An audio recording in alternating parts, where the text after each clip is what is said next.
Reverse burpee. So here's another one I've had a few questions on, so let's go over this one in detail. So first of all, here's what it looks like.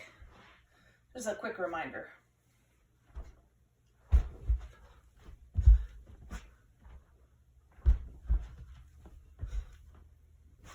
So this movement takes a lot of core strength and mobility. So it's kind of a double whammy.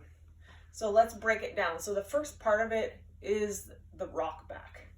So for this one, I want you to think a lot about crunching and tucking your ribs towards your ribs towards your hip bones. I'm gonna rock back and then forward. And yes, there is momentum, but I'm using my core strength to rock.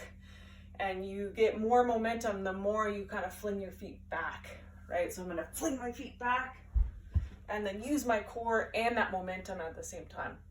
So one way to scale this movement back is just to work on that. So it's kind of similar to a reverse crunch. If you've done the leg raise to reverse crunch, that's a great way to kind of build that muscle memory and develop the core strength in that movement pattern. So from that movement, you want to gain enough momentum to come up to standing, but it takes a lot of ankle mobility to do that. I'm going to rock up. You can see I have to be able to come into this very low squat to come up to standing. So if you have tight ankles, this will inhibit you. And one way to work around that is to do the cross leg version. Let's see if I can do it. So I'm going to rock and then I'm going to cross my legs.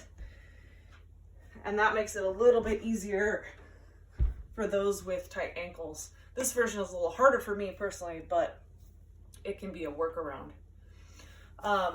Another way to scale this or to work on getting up is to sit on a pad or a pillow so it lifts your hips up a little bit higher.